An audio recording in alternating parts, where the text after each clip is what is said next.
Whenever we talk about employment in India, it is often in the context of the labor force participation rate, which is the number of people actively looking for jobs. We also often talk about high unemployment rates, that youth are not getting enough jobs, and the lack of quality or salaried jobs. But a very important piece of that puzzle is the level of skill that the Indian workforce has. And this has been a long-standing problem from the point of view of companies as well. So two interesting sets of data out today which helps shed a little bit of light on how endemic this situation is. So there is one set of data from Wheebox actually today which says that only 48.7% of the total youth in India is employable.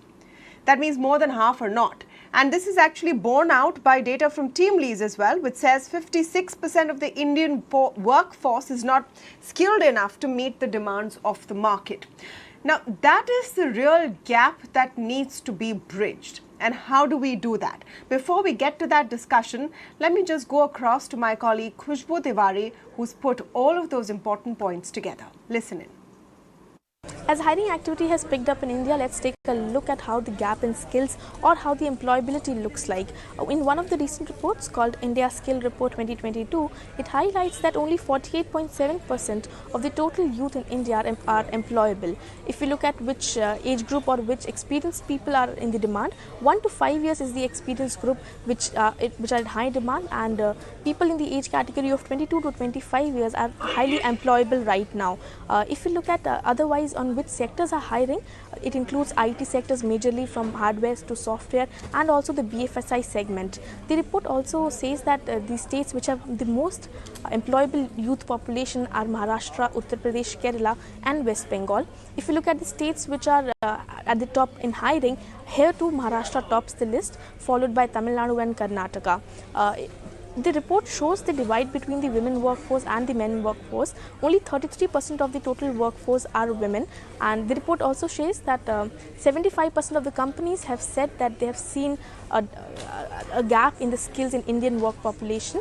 A similar report by TeamLease highlights this trend, which says that 56% of the Indian population is not skilled enough to meet the demands. The report highlights, and a white paper released by TeamLease says that apprenticeship could boost this demand and fill in the gaps between skilling and the demand of skills in market. All right, to speak more on this and get some more details of what that data actually tells us, the broad challenges that employers face when looking for skilled labor, I'm joined now by Sumit Kumar from TeamLease and Nirmal Singh from Wheebox on the show. Both of these companies have put out some of that data. Thank you so much for joining us. Let me go first across to you, Mr. Singh.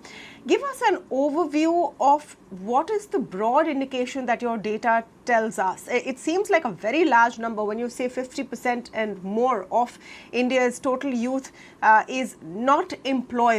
What do you really mean in qualitative terms when you say that? So thanks, Tamanna, for inviting us. So broadly, if you look at India Skills Report, this is the 9th edition of India Skills Report. It means since last 8 years we have been doing it. And what we have been able to track that how is the employability of the higher education and vocational education students are surpassing each year. Now, the sample size is phenomenally large in the sense of 6,200 colleges, almost 3 lakh plus students. But primarily these are higher education students. It means people who obtain degree or a vocational diploma after their education programs. Now, what it means is we are looking at organized workforce. We are looking at 150 plus corporations that are going to hire these people. And we're saying if these are large employers, let us look at what is the trend coming from the talent demand side. And if that's the large population, sample population of 3 lakh students from 6,200 colleges, we're saying what kind of students would be coming in the market next year. Now, definitely what I could look at is when we did very interesting study very recently, where what we looked at is over last 8 years, if students have joined the industry, because our certificates are attached to LinkedIn and we keep tracking these certifications. So when you look at 2.4 million odd students that has taken the test over last 9 years. And then we picked up 2000 odd students as a focus group interview. Said, how have they fared in last 8 years in their academic background versus the job and the kind of career growth and financially, how are they doing today? We have figured out that 45, because if you look at last 7-8 years, the employability has been ranging from 34 to now 46.2%. So each year, except last year, the employability of Indian candidates in the higher education space has been definitely been improving. So that's a very positive sentiment to put in. The second sentiment that Okay. So no, let's break it up. Let's break it up. So we keep the conversation moving. So let me start with this. You are saying this 48.7% figure is a good figure. If you look at what's happening in the last 7 to 8 years, I mean, when you look at it, it sounds terrible, but you're saying it's actually an improvement. Do you echo that, Sumit? That we actually have been improving, though perhaps not fast enough? Well, I think it's absolutely correct to say that, yes, there has been some bit of improvement, but not at the pace what is expected, with specifically looking at the kind of skill deficit that the country has, which is in tune about 130 million people, which is kind of, just widening every passing day, because the needs of the industry is kind of ever evolving.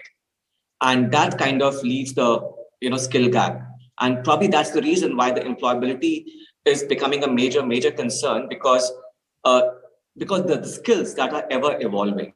What we have seen is that just try to analyze that what's the root cause for the low employability. It's the lack of the industry exposure or the work-based learning, which is missing in the education system, that kind of contributes to this whole unemployability factor.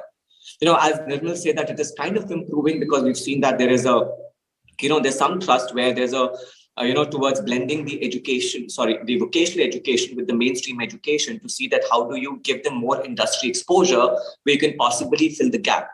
But having said that, yes, the pace at which it needs to improve, that pace needs to a drastic improvement, for this whole employability to go up at a rapid pace. But one thing, what we have to also look at when we look at the education system, where when you talk about the new education policy and the whole aspect of the gross enrollment ratio, which has been the focal point of that, they said that, it is anticipated by 2035 that the new education policy should have the gross enrollment ratio to about 50%.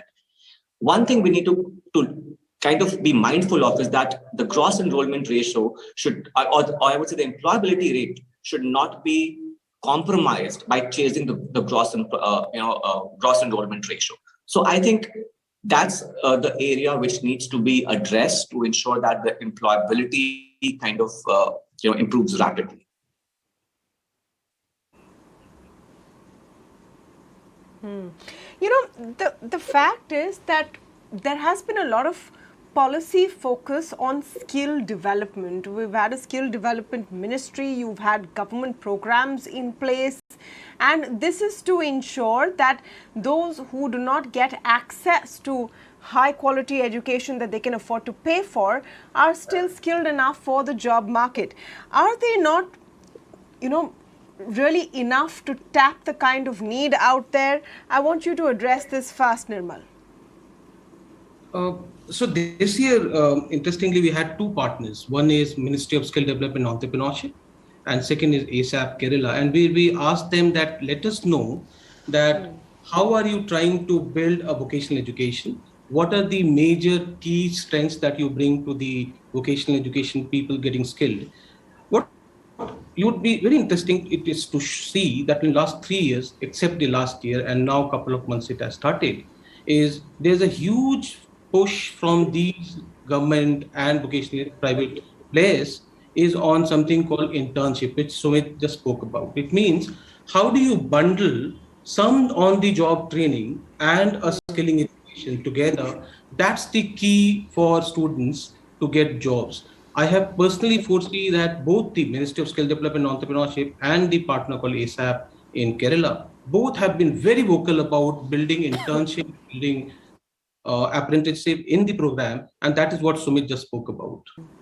You know, the other part of the puzzle, or the other big question really, and let me come to you with this, Sumit, is what companies are doing to ensure that they're reaching out and skilling as many people as possible. And these are large companies who have big CSR funds. Do you think the focus on this is lacking somewhere?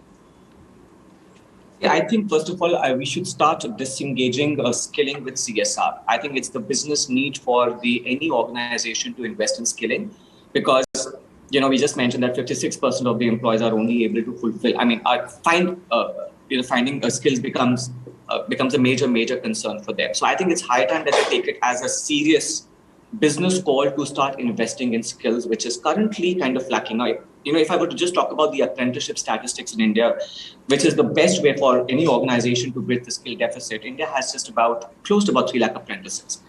We have only 0.1% of our labor force, which has apprenticeship participation. And if you were to look at the productivity, only 4% of our labor force is gone through a structured form of training, which kind of give you the kind of desired output. Now, if you were to compare the similar statistics outside the countries like Germany, Australia has close to about 3 to 4% of their workforce participation in the form of apprenticeship.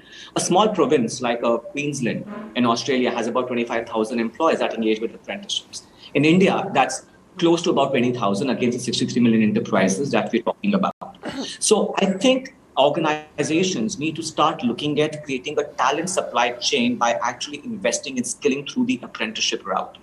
And what better way actually to do is to look at as a degree apprenticeship, which could be the possible solution to create that talent supply chain. When we talk about the whole tripartite arrangement that to be built in between the industry, the youth, and the academics. So how do we make even the the vocational education more aspirational for the youth? I mean, not everybody is academically inclined, but the fact is that these people, rather getting into the underemployment or into the informal employment, the best way to channelize this youth towards the formal employment would be through the degree apprenticeship, as a mechanism, which is definitely learning by doing. This talks about earning while learning with flexibility, learning with modularity, and learning with the social signaling value.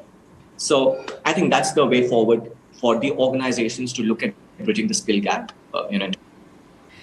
Also perhaps the way we are educating our kids right from school needs to focus more on practical, real-world experience and learning, rather than the old methods of rote, and which is something which is being attempted in different parts of the country.